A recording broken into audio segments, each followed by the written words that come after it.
देवघर के मेला घुमाइब हो, भोले दानी के दर्शन कराइब हो।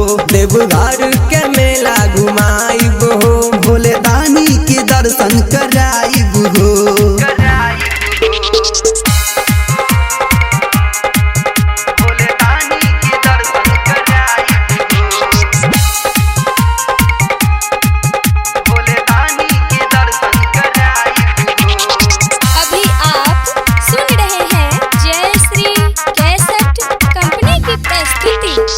लाल लाल तू चुनरी मंगा के कामर लाना सजाई हो।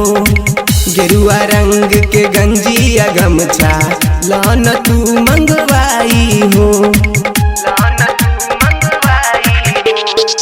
लाल लाल तू चुनरी मंगा के कामर लाना सजाई हो। गेरुआ रंग के गंजिया गमछा लाना तू मंगवाई हो। मन सावन में हमरो बतिया चलो बनी के हमरो संगतिया, चलो बनी के हमरो संगतिया, चलो बनी के हमरो संगतिया। मन सावन में हमरो बतिया चलो बन के तू हमरो संगतिया। तुहरा के हम ओजे बतलाइब हो। देवघर के मेला घुमाइब हो, भोले दानी के दर्शन कराइब हो। देवघर के मेला घुमाइब हो, भोले दानी के दर्शन कराइब हो।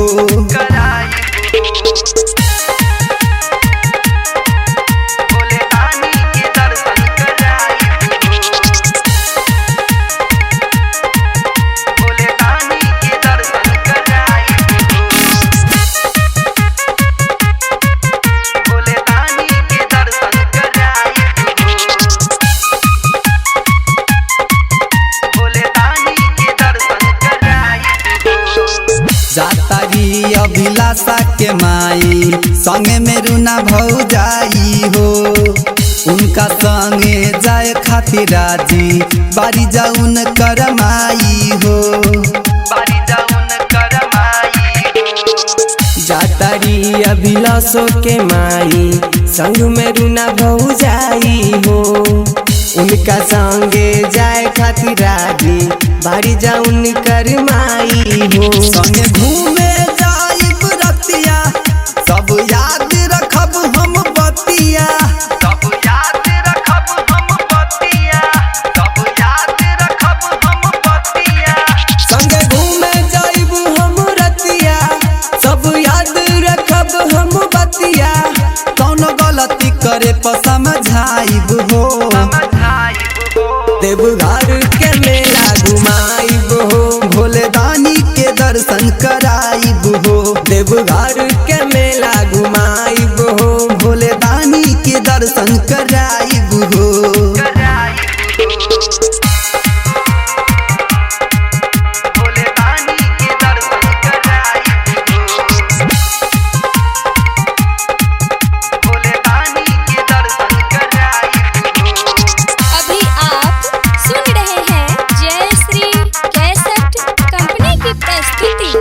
सावन के पहला सोमारी के सबके दे दीहा बधाई हो। दीपिना कविता हो जी के लौना विदेश बोलबाई हो। सावन के पहला सोमारी के सबके दे दीहा बधाई हो।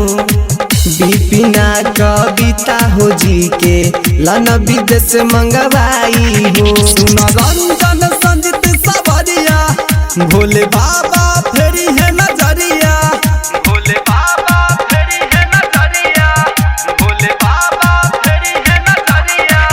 सुन रंजन संजित सवरिया भोले बाबा फेरी है नजरिया। बोलबम सबसे हम बोलबाइब हो। देवघर के मेला घुमाइब हो, भोले दानी के दर्शन कराइब हो। देवघर के मेला घुमाइब हो, भोले दानी के दर्शन कराइब हो। चलो रंजन तू बन के कमरिया भोले बाबा के हो नगरिया, भोले बाबा के